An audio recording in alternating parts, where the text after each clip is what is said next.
Good morning, students. Today's topic is money. So, what is money? A thing which is commonly accepted as a medium of exchange can be termed as money. Like a rupee in India is money because it is a commonly accepted medium of exchange in India. Similarly, a pound sterling in England is money because it is commonly accepted medium of exchange in England. But in old days, when demands were limited and there was no money, at that time goods were exchanged for good. This is known as barter system of exchange. A cobbler would work or make shoes in return for wheat from the farmer. A farm worker would get gains as a reward for his labor and so on. But due to increase in demand, barter system proved to be an inefficient system of exchange. It is then the money was invented as a medium of exchange. Initially, coins of gold and silver were used as money. Subsequently, alloy metal was used for coinage along with paper money. And now, in the age of plastic money, plastic cards are plastic cards like debit and credit cards are being used by banks and general public in the form of money. So initially, the money was used as only a medium of exchange. But with the passage of time, money found its other uses as well. Like nowadays, money is used as a store of value, means money is used as an instrument of saving. Money is used as a measure of value, means value of goods and services is now expressed in term of money. And the last one is money is used as a standard of deferred payment. Deferred payments are those payments which are made sometimes in the future, means the person is receiving services now but he will make the payment in near future. So these were the uses of money. Next is barter system of exchange. As we know, barter system of exchange is that system in which goods are exchanged for goods. Means suppose if a person wants wheat,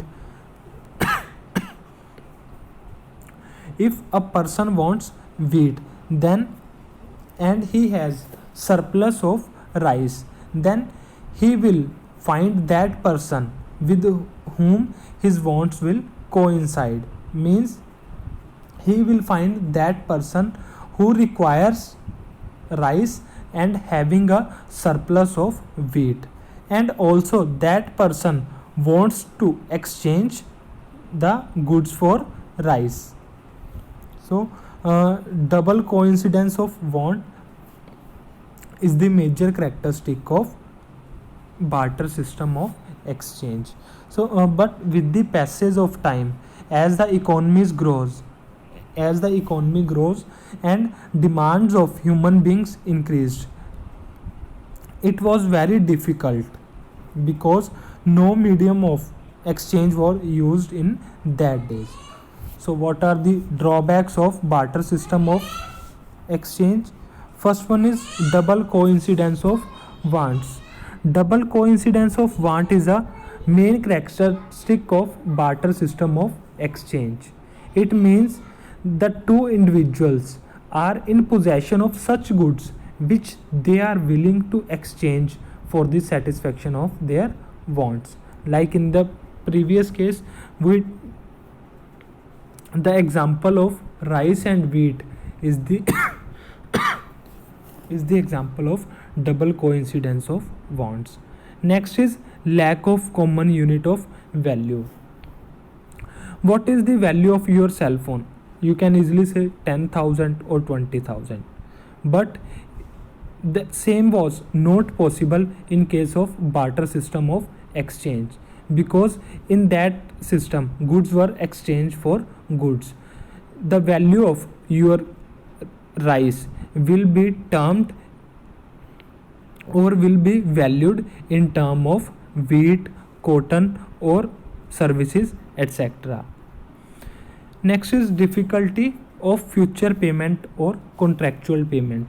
These days we hire a worker and strike a contract to pay him rupees 5000, but in case of barter system it was not possible, because the contractual payments in those cases were in the goods only, or future payments will be difficult in case of barter system of exchange, because of the absence of common unit of exchange. And the last one is difficulty of storage of value and transfer of value. In the commodity CC economy means commodity in which commodities are exchanged for commodities, means barter system of exchange. In the CC economy, saving is possible only by way of storage of goods, means a person can store things only by way of storing goods.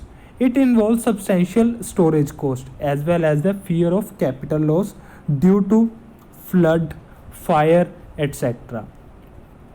So if a person wants to transfer his savings from one place to another place, it was very difficult because it was very expensive. So due to these drawbacks, the money was invented. Next is forms of money. So first one is fiat money and fiduciary money. Fiat money refers to that money which is issued by the government, means it is a legal tender in that country, like a rupee note. Rupee notes are accepted as a common medium of exchange in the Indian territory. So these are fiat money, these are issued by central government. Next is fiduciary money. Fiduciary money is that money which is accepted as a medium of exchange because of the trust between the payer and the payee, like checks. Next is full voided money and credit money. Full voided money, it refers to full voided money refers to that money whose commodity value is equal to the face value of the engraving on the currency. Means for example, a rupee coin during the British period in India was made of silver. Commodity value of coin was equal to its money value at the time of its issuing. Means the market value of silver contained in the coin was equal to 1 rupee. Suppose a coin of 5 rupee. In that case, the market value of silver in that coin was equal to rupees 5. Next is credit money. Credit money refers to that money of which money value is more than commodity value. Otherwise, the people will have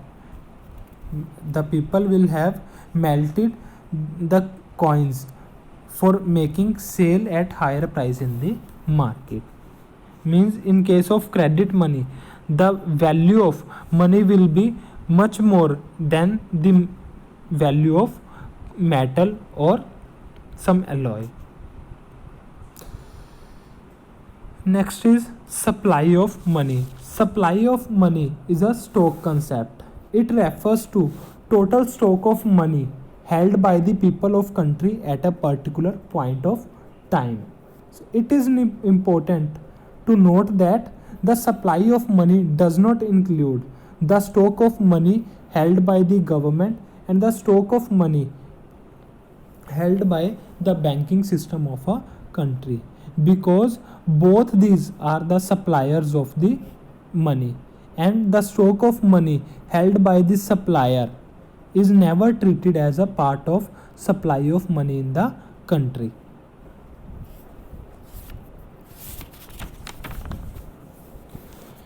Next is the measurement of money supply. In India, there are four alternative measures of money supply, popularly known as M1, M2, M3, and M4. And in this chapter, we will study only M1 measure of money supply.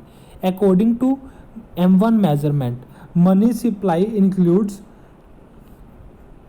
money supply is the sum of C plus DD plus OD. C refers to the currency held by the public. It is the sum total of coins as well as paper notes. And next is demand deposit, DD. It refers to demand deposits of the people with the commercial banks. These are checkable deposits which can be withdrawn or transferred on demand. And the last one is other deposits.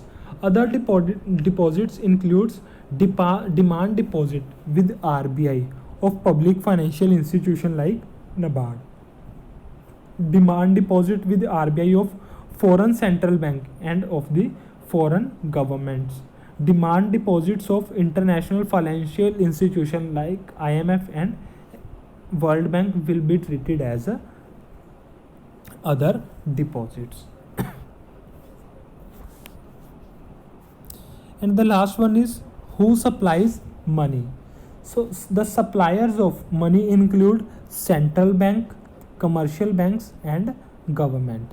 So central bank, RBI is the central bank of India. So RBI is the principal supplier of money because the RBI has the sole right to issue currency notes in the country, and these currency notes are issued on the basis of minimum reserve system.